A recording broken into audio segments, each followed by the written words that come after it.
Hi everyone, let's start with the unit number 2, that is cell biology day 2. Day 1 में हमने already unit number 1 biochemistry को revise किया था. आज हम cell biology को रिवाइज करेंगे. Right? Let's begin. Before that, if you're new to Botany Insider, make sure to hit the subscribe button. You can join in our 10-day test marathon completely free of cost. हमारे लक्ष्य batch पर ongoing है. You can scan in here and join. In addition, हमारा एक 15 days का batch ongoing है specifically for the general aptitude, so you can join over there as well. Let's begin. Let's start with the very first topic of cell cycle and the cell cycle regulation. Let's start with the phases. अगर हम cell cycle के phases की बात करते हैं, so we majorly have the G1 phase, S phase, G2 phase and the M phase. G1, S और G2 के अंदर हमारे पास ये तीनों चीज़ें हमारे इंटरफेस के अंदर आती हैं and then we have the M phase, right. अगर सेल को एग्जिट करना होता है, it can exit via and enter into the resting phase. So G1 phase is cell growth, organelle duplication, preparation of DNA synthesis. S phase is DNA replication occurs and the histone synthesis starts to increase. G2 phase is protein synthesis for mitosis, centrosome duplication gets completed. M phase में mitosis, nuclear division and cytokinesis occur, जिसके अंदर हमारा cytoplasm का division होगा. पहले हमारा nuclear content divide करता है, उसके बाद एक सेल दो में डिवाइड होता है ताकि न्यूक्लियर कंटेंट हटकर और साइटोप्लाज्मिक कंटेंट हटकर दो सेपरेट सेल्स बन सके. Last is G naught. अगर सेल को एग्जिट करना है टेम्परेरीली या permanently, it will enter into the G naught phase, जिसको हम क्विसेंट स्टेज या फिर रेस्टिंग स्टेज का नाम देते हैं. Then we have the various checkpoints for the same. So checkpoints के अंदर we have the G1 to S checkpoint, we have intra S checkpoint, that is intra synthesis checkpoint, we have G2 to M checkpoint, we have spindle assembly checkpoint, that is SAC, and then we have the P53 tumor suppressor. सबके अंदर कोई ना कोई specific checking होगी, जैसे G1 से S transition के time पर, चेकपॉइंट के टाइम पर ये चेक करता है डीएनए डैमेज के लिए, न्यूट्रिएंट की अवेलेबिलिटी के लिए और ग्रोथ फैक्टर्स के लिए. इंट्रा एस चेक पॉइंट में it monitors the DNA replication forks integrity. It checks out the G2 to M checkpoint that ensures the complete DNA replication and check for the damage. Spindle assembly checkpoint में ये verify करता है proper chromosome attachment और P53 tumour suppressor, जो हमारा एक P53 होता है, ये गार्डियन ऑफ द जीनोम के नाम से जाना जाता है. It arrest the cell cycle और induces apoptosis as and when the DNA damage is sensed. Then हमारे फेजेस होते हैं G1 to S, S, G2 to M and M. सबके अंदर हमारे साइक्लिन और सीडीकेज वर्क करते हैं for the transition. Different cyclin और डिफरेंट सीडीकेज साथ में क्लबिंग कर एक एक्टिवेटेड कॉम्प्लेक्स बनाएंगे और हमारी ट्रांजिशन में हेल्प करेंगे. G1 से S ट्रांजिशन में साइक्लिन E और CDK2, S फेज के अंदर cyclin A, CDK2, G2 to M phase में cyclin A, CDK1, M phase के अंदर cyclin B and CDK1. So CDK active formula क्या होता है? एक्टिव CDK कब बनेगा? जब हमारा साइक्लिन प्लस CDK दोनों जुड़ेंगे और CDK के इनहिबिटर्स सब्ट्रैक्ट होंगे. रेटिनोब्लास्टोमा प्रोटीन जो होता है, ये हमारा मेजरली G1 से S के ट्रांजिशन के टाइम के ऊपर हमारा यूज़ होता है, right. APC is your anaphase promoting complex. जब हमारे सेल को मेटाफेज से एनाफेज में जाना होता है, so for that segment anaphase promoting complex will help. Then you have the various other transitions.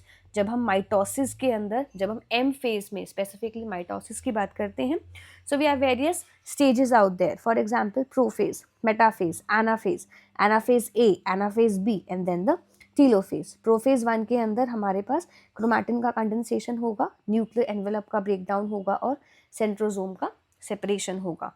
Metaphase में क्रोमोसोम अलाइन करेंगे मेटाफेजिक प्लेट पे और स्पिंडल चेक पॉइंट भी एक्टिवेट होगा. एनाफेज 1 के अंदर सिस्टर क्रोमैटिड्स का सेपरेशन होगा and it will move to the opposite poles. Then you have anaphase B, जिसके अंदर हमारा स्पिंडल पोल सेपरेशन होगा और सेल का इलोंगेशन होगा. टीलोफेज में न्यूक्लियर एनवेलप का रिफॉर्मेशन और क्रोमैटिन का डीकंडेंसेशन, right. So remember about this.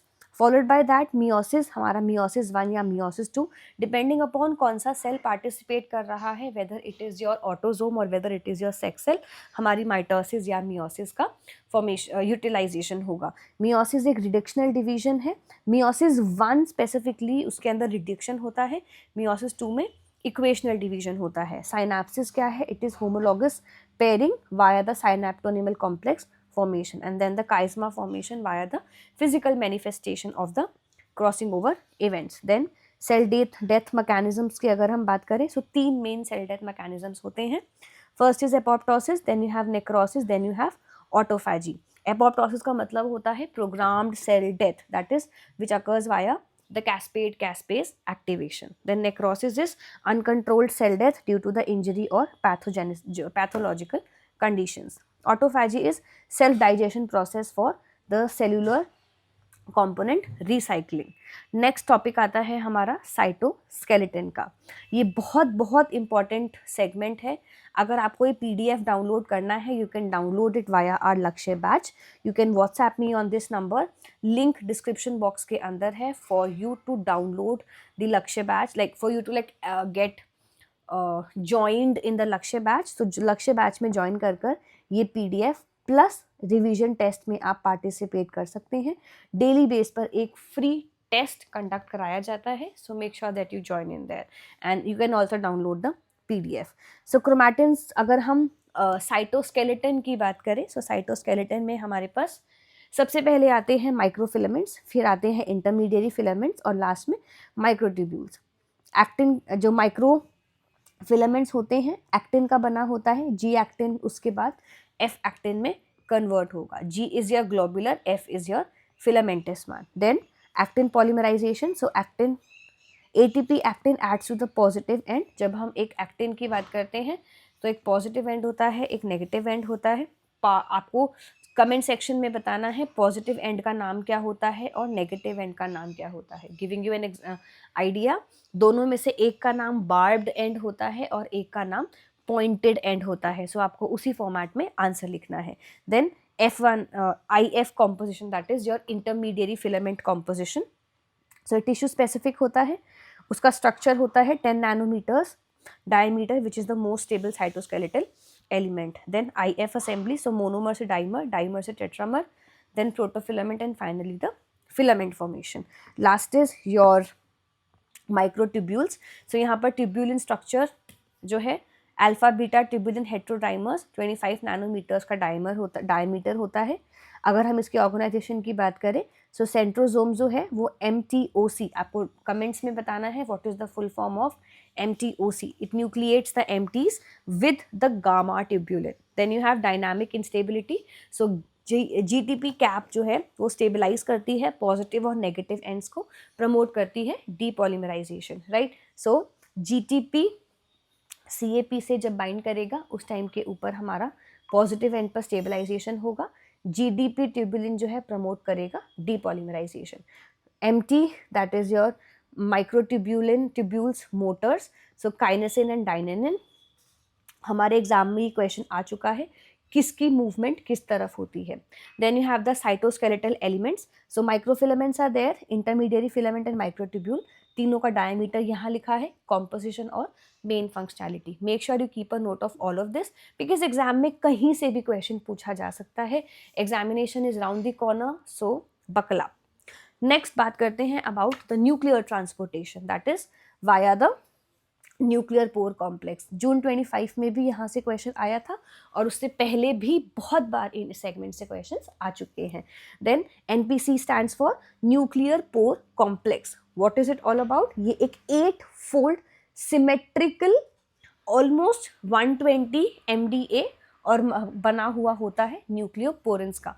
मैंने बहुत सारे 1 मिनट के शॉर्ट्स भी अपलोड किए हैं related to these important topics. Make sure you watch them in the short section.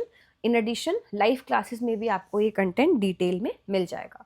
Then nuclear envelope जो होता है, it's a double membrane continuous with the ER and it contain nuclear pore. एक exam में पूछा गया था nuclear envelope जो होता है वो किसके साथ continuity में होता है? Is it with the Golgi body or is it with the ER? Answer is your endoplasmic reticulum. Then you have the RAN-GTP gradient. So it is high nuclear RAN-GTP derives your main nuclear import or export. Then nuclear localization signal, that is NLS, it is the basic amino acid cluster target protein to the nucleus. Then transport mechanism की बात करें, most important, take a screenshot, keep a note of this, because exam में यहाँ से question, इस segment से question बहुत बहुत बार पूछा जाता है. सो the transportation across your nuclear pore complex or across your nuclear membrane is with the help of important family, or your important proteins help in the same. So important alpha beta pathway, so it is the classical nuclear import mechanism. Then exportin 1, which is the major export receptor, it is leucine rich NES. You have to write down what is the full form of NES. Simple. Next, RAN GTP, cytoplasmic RAN GTPase activating protein. Then RAN guanine exchange factor, GEF. So it is your nuclear guanine nucleotide exchange factor. ये सब help करते हैं transportation के अंदर. Then you have the transport equation. So the rate of transportation is, how do we calculate this? So rate is directly proportional to the concentration of the substrate multiplied by the concentration of the receptor divided by the Km plus the substrate concentration, right? So ये हमारा transport का equation होता है. Then if I talk about the endoplasmic reticulum, so because अब सारे organelles भी revise करने हैं, so next segment is related to your organelles. First one is the endoplasmic reticulum. So rough endoplasmic reticulum is ribosome studded protein synthesis for the secretory pathway. Smooth one is for lipid synthesis, ये exam में पूछा जा चुका है. Steroid hormones production, and over here you have calcium 2 plus storage occurring in or helping out in the storage of calcium 2 plus. Then you have ER, stress response. So how does the stress response occurs? It occurs with the activation of UPR, that is unfolded protein response. Then you have signal recognition particles. So they target out the ribosomes to the ER membrane. Then Golgi apparatus. Golgi का structure क्या होता है? Cis is medial and trans is your cisternase stack. Protein modification में help करता है your Golgi. How does it help? With the help of, or it helps out in glycosylation, phosphorylation, sulfation, etc. Then vesicular transport. So COP1 retrograde, COP2 is ER2 Golgi. अगर किसी segment को, किसी element को endoplasmic reticulum से Golgi की तरफ transfer होना है, Golgi body की तरफ transfer होना है, so it is via the COP2. Then you have clathrin, which is endocytosis. Then Golgi enzymes. There are various enzymes that help out over here. For example, your mannosidases, glycosyl transferases and sulfotransferases, right? Keep a note. Then mitochondria and lysosome. बहुत important video है ये आपके लिए. Make sure that you are watching the entire lecture series. आज second day है, हम सारी units का one by one detail में ये content complete करेंगे. Make sure you watch them. Then you have mitochondria. So mitochondria का structure, हमारा एक outer membrane होता है. Let's say ये मेरा mitochondria है. So मेरे mitochondria का एक outer membrane होगा, एक inner membrane होगा और यहाँ पे हमारे पास intermembrane space होगी. Then ATP synthesis का formula हमारे सामने यहाँ पर है. Electron transport chain हमने कल की क्लास के अंदर, जो हमने बायोकेमिस्ट्री की क्लास करी थी, उसके अंदर भी हमने इलेक्ट्रॉन ट्रांसपोर्ट चेन की बात की थी. I will pin all the entire segment in the comment section, watch that. So electron transport chain में 4 कॉम्प्लेक्स होते हैं जो प्रोटॉन ग्रेडियंट बनाएंगे. फाइनल इलेक्ट्रॉन एक्सेप्टर ऑक्सीजन होता है और हमारा एटीपी सिंथेज एक्टिवेट होकर एटीपी की सिंथेसिस होती है हमारे माइटोकॉन्ड्रिया में. Then P upon Q ratio, it is around 2.5 ATPs per NADP and around 1.5 ATP per FADH2. Mitochondria का import के लिए TIM and TOM. TOM is the outer one and the TIM is the inner membrane complex. Then you have lysosomes. So you have lysosomal enzyme जिसमें around 60 hydrolase is acid hydrolase होता है और इसका optimum pH 4.5. मतलब ये on the acidic side आपको मिलेगा, right. Then मैनो 6 phosphate, ये हमारा मेन टारगेट सिग्नल होता है। आपको कमेंट्स में बताना है अगर किसी पर्टिकुलर प्रोटीन को न्यूक्लियस की तरफ ट्रांसपोर्ट होना है, सो वहाँ पर कौन सा टारगेट सिग्नल या कौन से अमाइनो एसिड में रिच टारगेट सिग्नल उसमें हेल्प करेगा, ये भी एग्जाम में पूछा गया था। मैंने 2-3 क्वेश्चन आपसे पूछे हैं इस पूरे लेक्चर में अभी तक। Make sure you remember all of them और कमेंट्स में मुझे सारे आंसर्स बताना। Then you have autophagosomes. So these are double membrane vesicles जो फ्यूज करते हैं लाइसोसोम के साथ। Lysosomal storage disease, so enzymes over here, the enzyme deficiency is via your substrate accumulation. जब सबस्ट्रेट एक्यूमुलेट होगा उससे हमारे एंजाइम की डेफिशिएंसी होगी। Let's talk about the peroxisomes. So peroxisome का फंक्शन क्या होता है? It is beta oxidation of the fatty acids, H2O2 का मेटाबॉलिज्म। जो H2O2 है वो ब्रेक डाउन होगा वाटर और हाफ ऑक्सीजन के अंदर, राइट। सो यहाँ पे हमारा H2O2 जो है वो एक टॉक्सिक कंपाउंड है। इसकी टॉक्सिसिटी को कम करने के लिए पेरोक्सिसोम्स के अंदर एक एंजाइम होता है जिसे हम कैटालेज का नाम देते हैं, that help to break it down. Then you have catalase reaction जो भी हमने स्टडी किया। अगर यहाँ पे 2 लगाएंगे हम तो हमारा कंप्लीट ऑक्सीजन आएगा और 2 वाटर मॉलिक्यूल्स होंगे। देन PTS1 सिग्नल, सो ये हमारा सीक्वेंस होता है for the targeting to the peroxisome. मैंने आपसे पूछा था न्यूक्लियस की टारगेटिंग के लिए कौन सा स्पेसिफिक सिग्नल होता है, you have to write down in the chat section. Then you have peroxisome biogenesis. So यहाँ पर PEX प्रोटीन जो है वो मीडिएट करता है प्रोटीन का इम्पोर्ट। देन डिफरेंट ऑर्गेनेलीज, उनके मेजर मार्कर्स क्या होते हैं, pH क्या होता है, let's quickly recall. Endoplasmic reticulum का की फंक्शन होता है प्रोटीन सिंथेसिस या फोल्डिंग, और मेजर मार्कर होता है कैलनेक्सिन एंड BIP। गोल्जी बॉडी का मेन काम होता है प्रोटीन का मॉडिफिकेशन, और मेजर मार्कर्स होते हैं GM130 एंड ग्लोजिन 97। माइटोकॉन्ड्रिया का की function ATP synthesis, cytochrome C और VDAC are the main 2 markers. Lysosomes की फंक्शन डिग्रेडेशन, जो मेजर मार्कर होते हैं that is LAMP1 and captins. Then you have peroxisomes. Key function is lipid metabolism and the major markers are catalases and PMP70. Followed by this, अगर हम fluid mosaic model की बात करें, so it is the phospholipid bilayer which is embedded with different type of proteins in it. Lipid का composition, phospholipid के अंदर बहुत हमारा जो phospholipid bilayer होता है उसके अंदर बहुत different type के phospholipids होते हैं, like phosphatidylcholine, ethanol, lomine, then you have phosphatidyl sphingomyelin, then you have inositol, then you have sphingolipids, then you have cholesterol, etc. सबका काम होता है, सबका डिवीजन अलग अलग लेयर्स पर होता है जो हेल्प करते हैं प्रोटीन की फंक्शनैलिटी में। पेप्टाइड जो हेल्प करते हैं प्लाज्मा मेम्ब्रेन की प्रॉपर फंक्शनैलिटी को मेंटेन करने के लिए। मेम्ब्रेन की एसिमेट्री जो है वो डिफरेंस इन द कॉम्पोजिशन पर आती है। नेक्स्ट, लिपिड राफ्ट्स क्या होते हैं? कोलेस्ट्रॉल या sphingolipid rich membrane microdomains. Then if you talk about the transport mechanisms, so transport mechanisms के अंदर we have various types. For example, passive diffusion, active diffusion, transport via the active transportation. So ये based होता है depending upon ATP का utilization या ATP का absence. So अगर ATP use कर हमारा transportation होगा, so it will be the active transport, otherwise हमारा passive transport चलेगा. Then we have the Goldman equation. उसके बाद आयन चैनल्स या फिर ट्रांसपोर्टर्स की अगर हम बात करें, सो पैसिव डिफ्यूजन के अंदर एनर्जी सोर्स जो होता है वो ग्रेडियंट, हायर एनर्जी से लोअर एनर्जी की तरफ ट्रांसपोर्टेशन होगा।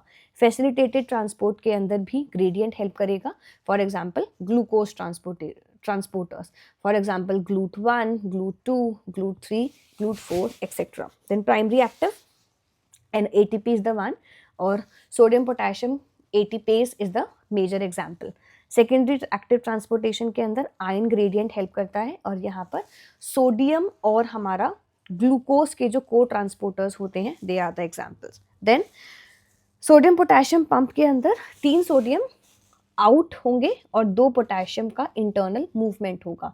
सो अगर मेरा ये साइटोप्लाज्म है, ये एक्स्ट्रा सेलुलर मैट्रिक्स है, सो सोडियम पोटेशियम पंप के थ्रू 3 सोडियम बाहर जाते हैं जिसके रिलेट में हमारे पास 2 पोटेशियम जो है वो इनसाइड की तरफ, अंदर की तरफ मूव इन करेंगे। माइक्रोबियल फिजियोलॉजी की अगर हम बात करें, सो बैक्टीरिया का जो स्ट्रक्चर होता है, एग्जाम में इस बार क्वेश्चन आया था। Peptidoglycans is the cross-linked polymer that provides the cell wall strength. Then you have the second segment of gram staining, so gram positive and gram negative.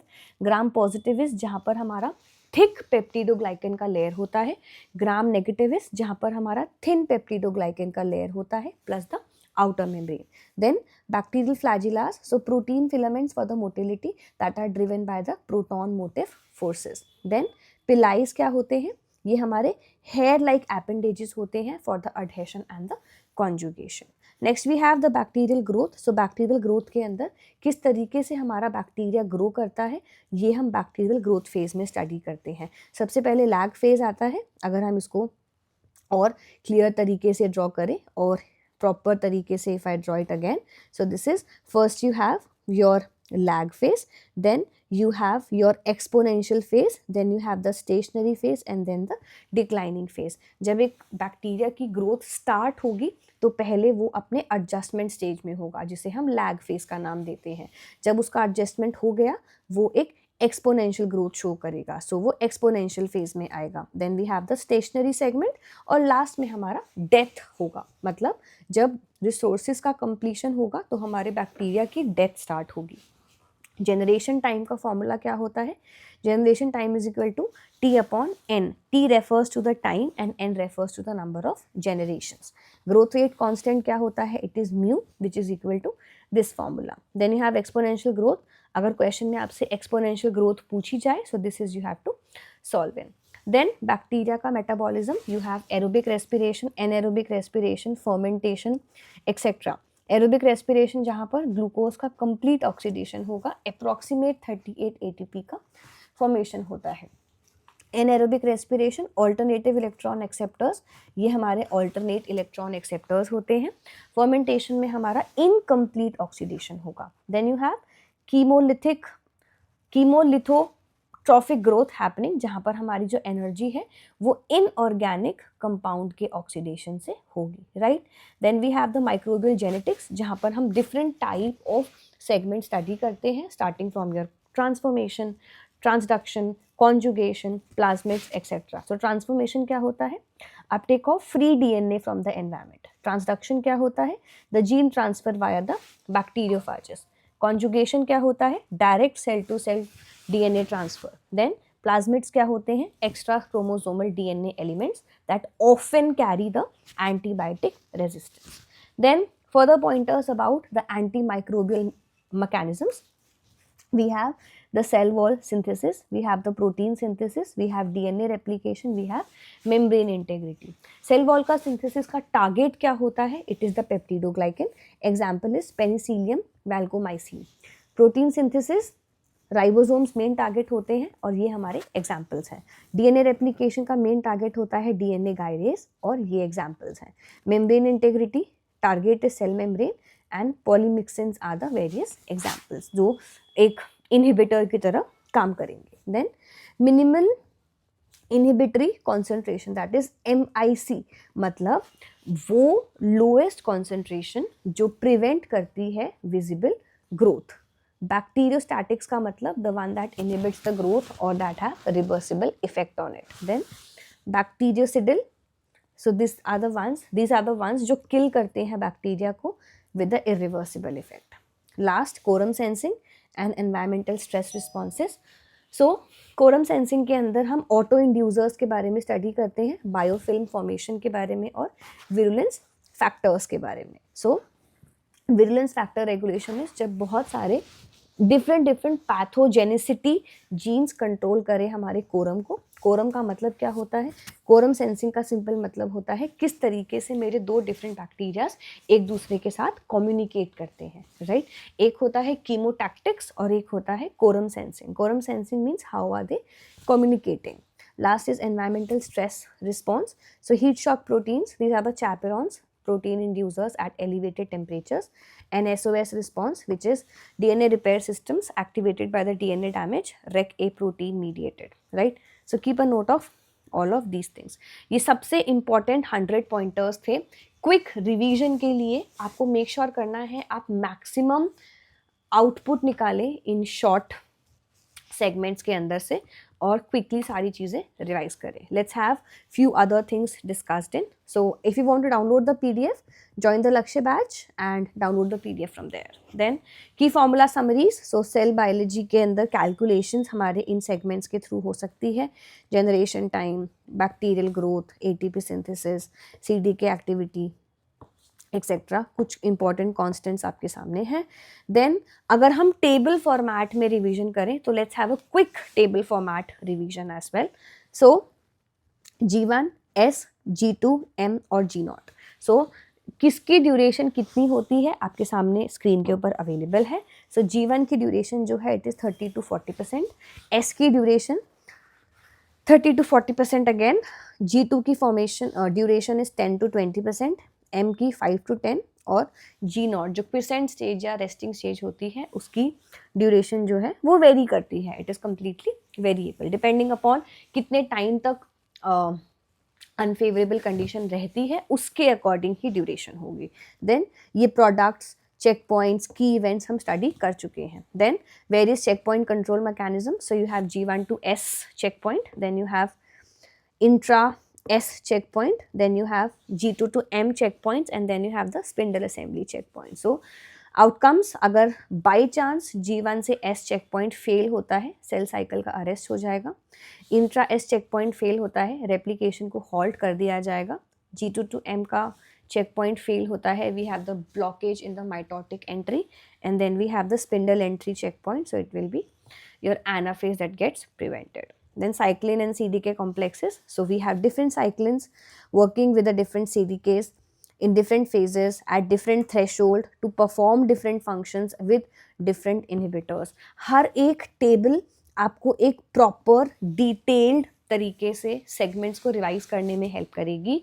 Make sure you are not skipping it and make sure you are keeping a note of all of it. Then mitosis की stage detail में prophase, prometaphase, metaphase, anaphase, anaphase 1, 2, telophase and cytokinesis and then you have the various durations of the same. ये सब कुछ हम थोड़ा study कर चुके हैं स्टार्टिंग में, so I am not repeating it again. You can take screenshots and revise. Then you have mitosis versus meiosis का कंपैरिजन. सो माइटोसिस में सिंगल डिवीजन होती है, मियोसिस में 2 डिफरेंट डिवीजन्स होती हैं. माइटोसिस में जो डिवीजन होगी वो इक्वेशनल होगी, मतलब 2n से 2n ही बनेगा. मियोसिस में 2n से n मतलब रिडक्शनल डिवीजन होगी. देन होमोलॉजी पेयर यहाँ पे नहीं होता, यहाँ पे पेयरिंग होगी. क्रॉसिंग ओवर यहाँ नहीं होती, मियोसिस में क्रॉसिंग ओवर भी होगी. Genetic variation, clones are produce, genetic recombination occurs. Then daughter cell number 2, यहाँ पर 4 जो जेनेटिकली डिफरेंट होंगे. Functionality, growth, repair, asexual reproduction. Meiosis का फंक्शनैलिटी होता है sexual reproduction and gamete formation. Last is recombination. Mitosis में नहीं होती और मियोसिस में एक्सटेंसिवली हमारी रिकॉम्बिनेशन होती है. माइक्रोट्यूब्यूल का स्ट्रक्चर, उसकी डायनामिक्स. सो अगर हम माइक्रोट्यूब्यूल के स्ट्रक्चर की बात करें so basic unit is alpha beta tubulin हेट्रोडाइमर.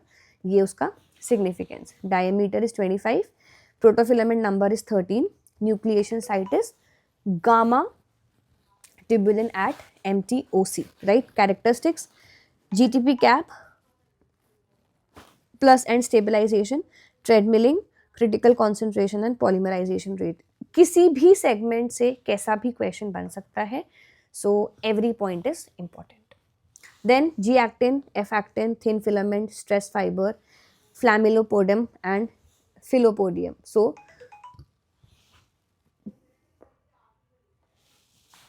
size, conformation, location, function, right? Then you have the various binding protein. You can easily get a match the following question from this part. Take it in writing. Proflavin, coflavin, tropomyosin, thymosin, ARP23 complex, formin, capping protein and the various filaments. Then you have their mechanism, effect on actin, cellular function and the location of the same. So mechanism is that it binds to the G-actin, it severs the F-actin, etc. So आप ये पूरा screenshot लेकर quickly recall कर सकते हैं about the various proteins that are helping in, जैसे tropomyosin है, जैसे कि हमारा फॉर्मिन है, कोफ्लेविन या प्रोफ्लेविन है, इन सब के बेसिस पर मैच द फॉलोइंग क्वेश्चंस आ चुके हैं एग्जाम में. देन इंटरमीडिएट फिलामेंट्स की अगर हम बात करें, so we have keratin, vimentin, ये बहुत इंपॉर्टेंट है. Then you have desmin, neurofilaments, lamins and GFRP. जितने भी स्टूडेंट्स ने प्रीवियस क्वेश्चंस देखे हैं, you will get to understand the importance of these tables.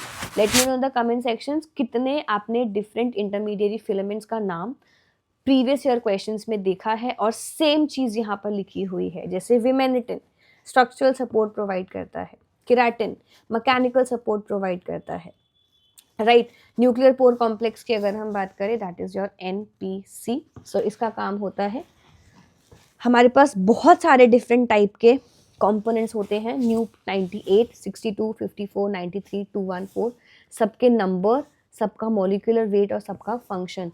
Exact same question exam में पूछा जा चुका है. Same goes for nuke 153 and Ran BP2 as well. So they are also going to help you in the examination. इसके अलावा classical importance होते हैं, career mediated import होता है, CRM1 export, RAN export and SNRNP import. So classical importin जो होता है, यहाँ पर दो receptors importin alpha and beta, substrate NLS containing protein direct import में हेल्प करता है, ग्रेडियंट डिराइव करता है इंपोर्ट को, राइट.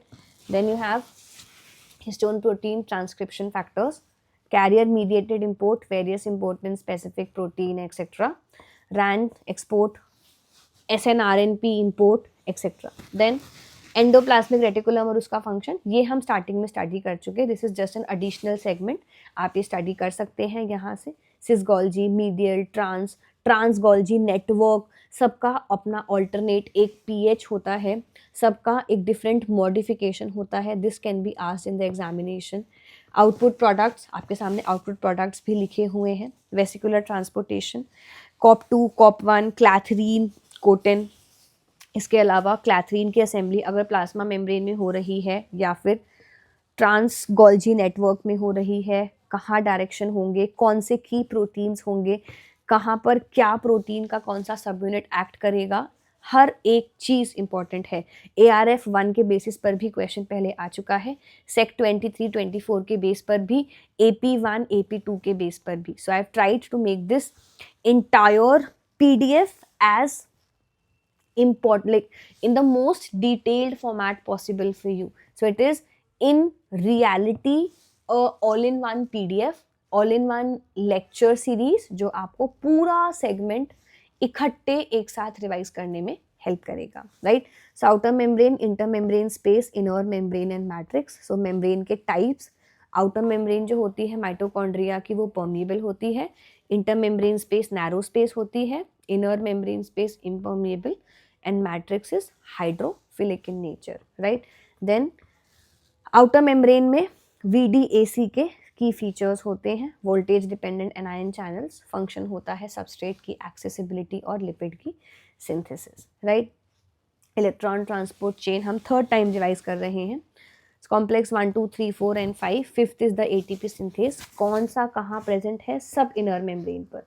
सोर्स क्या है, फर्स्ट का सोर्स जो होता है दैट इज NADH, सेकेंड का सोर्स इज FADH2, थर्ड का सोर्स इज यूबिक्यूनॉल, फोर्थ का source is cytochrome C and fifth का source is H+ gradient, right. Then you have the calculations. So if you have learned about it, आपको problem नहीं आएगी. जैसे कि PO ratio for NADH is 2.5, for FADH2 it is 1.5, delta G0 अगर स्टडी करेंगे it is -30.5. Proton motive force around हमारे 180 to 220 MV रहती है. H+ ATP का जो रेशियो है 3 to 4 रहता है, 3 to 4 H+ पर ATPs, और ग्लूकोज कंप्लीट ऑक्सीडेशन में अराउंड 32 से 38 ATPs का फॉर्मेशन होता है. इसके अलावा जब माइटोकॉन्ड्रिया के प्रोटीन इंपोर्ट पाथवेज के बारे में स्टडी करते हैं, so you have TIM-TOM 22, 23, TOM and SAM and carrier mediated. सबसे ज़्यादा हाईएस्ट एफिशिएंसी जो होती है मोर देन और approximate 80 it is for TIM and TOM 23. उसके बाद टिम एंड टॉम 22, फिर टॉम एंड सैम, और लास्ट में carrier mediator is variable in nature, right. So terminal कौन सा कहाँ क्या सिग्नल सीक्वेंस के थ्रू वर्क करता है ये भी यहाँ पर लिखा है. Next we have the lysosomal acid hydrolases, right? So from this particular segment, specifically from the various enzymes that we have, you have easily, like अगर हम previous questions को analyze करें, बहुत सारे questions यहाँ से already आ चुके हैं. So whatever you are seeing in these tables, हर एक table एक potential 2 marker है और आप easily question यहाँ से expect कर सकते हैं. Then you have the various other proteins, catalases, acyl coenzyme A oxidase, you have D-amino acid oxidase, you have urate oxidase, we have carotene palmitoyl transferase. So ये सब कुछ चाहे आपने पहले पढ़ा हो, it's better for you to have a quick bite-sized revision, I would say, because all of these would help you in remembering all the basic facts और exam में 2 marker questions में ये बहुत हेल्प करते हैं. Then you have the storage diseases. Tay Sachs disease के basis पर 2017 में एक क्वेश्चन आया था नीमेनपिक के ऊपर. अभी 2023 में एक क्वेश्चन आया था पॉम्पे डिजीज़ के बारे में, गेट के एग्जाम में क्वेश्चन आया था. So it's see you can check all these things have been repeated previously. So it's better that we learn and keep a note of all of these things, right? Then you have the plasma membrane ka composition where you have the phospholipids. In addition, we have the cholesterol being there. We have proteins, glycoproteins, glycolipids, sphingomyelin, phosphatidylserine, right? All of their percentages. Highest हमारे पास cholesterol होगा, सबसे ज़्यादा हमारे पास 50% by weight is your phospholipids. उसके बाद अगर हम बाकी चीज़ें देखें तो बाकी सारी चीज़ें सम अप करती हैं 50% को, लेकिन phospholipid alone sums up to the 50%. कौन सा किस जगह पर मेजरली अवेलेबल होता है, you have the distribution here, and from this segment you can easily expect a 2 marker and also experimental question in the exam. Then we have the ion channels and the transporters. So sodium channel, potassium channel, calcium channel, chlorine channel, sodium potassium ATPase, H plus ATPase. Then channel transporters, so calcium sodium exchangers that we have, glutes that we have. उसके बाद सारे potentials के बारे में है. यहाँ पर कौन सा चैनल का सबस्ट्रेट क्या होता है, किस मैकेनिज्म से वर्क करता है, whether it is passive, active, against the gradient, towards, in flow of the gradient, ये सब भी बहुत इंपॉर्टेंट है. Then we have the various membrane potential calculation. Now this is something जो आपके गेट एग्जाम के लिए ज़्यादा बेनिफिशियल है. So if you want to keep a note of all of these things from the gate examination perspective, you can remember. Then bacteria की cell wall का structure जो हमने स्टार्टिंग में भी स्टडी किया था, over here you have the tabular format of the same. So gram positive और gram negative के अंदर डिफरेंसेस आते हैं पेप्टिडोग्लाइकन की थिकनेस में. ग्राम पॉजिटिव में you have the thicker peptidoglycan layer, gram negative में you have thin. Outer membrane absent, outer membrane में यहाँ पर प्रेजेंट होते हैं. टिकॉइक एसिड ग्राम पॉजिटिव में प्रेजेंट और यहाँ पर एब्सेंट. लिपोपॉलीसैकेराइड ग्राम पॉजिटिव में एब्सेंट और ग्राम नेगेटिव में present. And porins gram positive में एब्सेंट होता है, ग्राम नेगेटिव में प्रेजेंट. यहाँ पर हमारे पास फंक्शन है और ये हमारे एंटीबायोटिक टारगेट्स हैं. Then you have the lag phase, log phase, the bacterial growth phases that we have. हमने पिछले 30 यूनिट्स के अंदर ये सब कुछ स्टडी कर लिया है. मैंने डायग्राम भी आपको बनाकर दिखाया था. So it's like this. So lag phase, exponential, stationary and log phase, same thing written down over here. Then mathematics के बारे में अगर हम बात करें, जनरेशन टाइम के बेसिस पर बहुत सारे न्यूमेरिकल क्वेश्चंस आते हैं.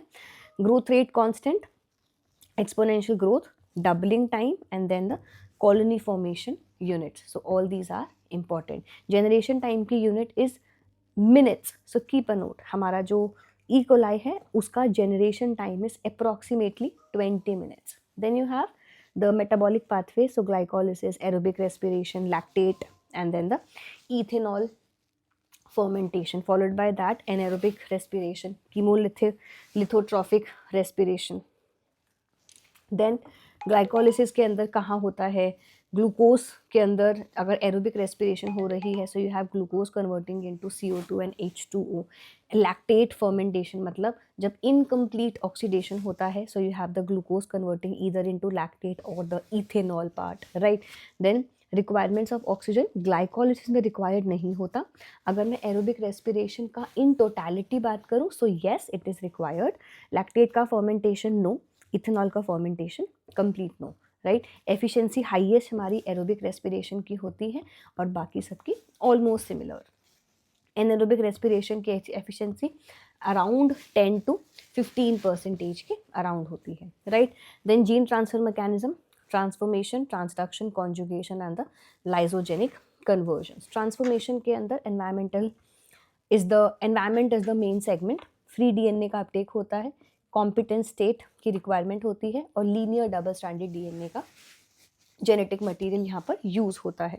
ट्रांसडक्शन के अंदर डीएनए को पैक किया जाता है फाज में. कॉन्जुगेशन के टर्म्स के अंदर हमारे पास प्लाज्मिड या क्रोमोसोमल डीएनए जो है उसका जेनेटिक मटेरियल वो as a genetic material use होता है. और लाइसोजेनिक कन्वर्जन के अंदर phage coded genes. Then last thing, transformation में फ्री डीएनए अपटेक, ट्रांसडक्शन में phage mediated transfer occurs, conjugation में there is cell to cell contact and lysogenic conversion के अंदर we have the vertical transmission. You can take a screenshot as well, and if you want you can download this entire PDF from our Lakshya batch, which you can join via the link which is there in the description box. Then antibiotic mechanism and resistance. So बहुत सारे antibiotic की class होती है. क्या target है, क्या mechanism है, examples and their resistance mechanism. इस बेसिस पर एक्सपेरिमेंटल क्वेश्चन बहुत डिज़ाइन होते हैं क्योंकि सेल बायोलॉजी के अंदर एक्सपेरिमेंटेशन के क्वेश्चंस आते हैं और वो मेजरली एंटीबायोटिक रेजिस्टेंस के बेसिस पर ही होते हैं. Last segment about the quorum sensing and the biofilm formation. So ये हमने स्टार्टिंग में स्टडी किया था. Lux R, LUXR and TRAR, ये दोनों रिसेप्टर प्रोटीन्स होते हैं जो हमारे कोरम सेंसिंग में हेल्प करते हैं for the activation of your virulence, right. So ये एग्जाम में पूछा जा चुका है.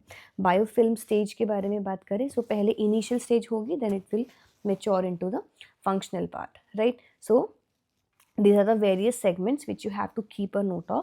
In addition to that, also remember that if you want to download this PDF is available for you on the Lakshya batch. Lakshya batch में हमारा 10 days का test marathon भी ongoing है. So if you want you can join in there. In addition हमारा 15 days का एक intensive daily 4 o'clock evening में we are having a maths session which is specifically for you to increase your scores by wonders by 30, like target out 30 on 30. हम last 10 years के सारे paper detail में solve कर रहे हैं. So if you want you can join in. All the links are in description box. I hope it was helpful. June 26 का batch भी बहुत जल्द स्टार्ट होने वाला है. So wait for that. Till then good luck, take care and let's crack the upcoming CSIR December examination with amazing numbers. Thank you for watching.